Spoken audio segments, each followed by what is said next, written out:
Alam mo ba na merong smart way para mag-ipon for retirement? Ito ang pera o personal equity and retirement account. Iba ito sa MP2 at SSS Pension Booster. Ang pera ay isang voluntary retirement savings program ng gobyerno.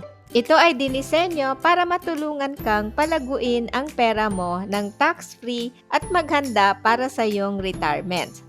Pandagdag ito sa retirement benefits na makukuha from SSS or GSIS at sa employer mo kung meron. Pwede ka maghulog hanggang 200,000 pesos per year kung locally employed or self-employed ka. At hanggang 400,000 pesos naman kung ikaw ay isang OFW. Meron kang makukuhang 5% tax credit at tax-free din ang investment mo sa pera. Pang long term ito pero sulit para sa secured retirement.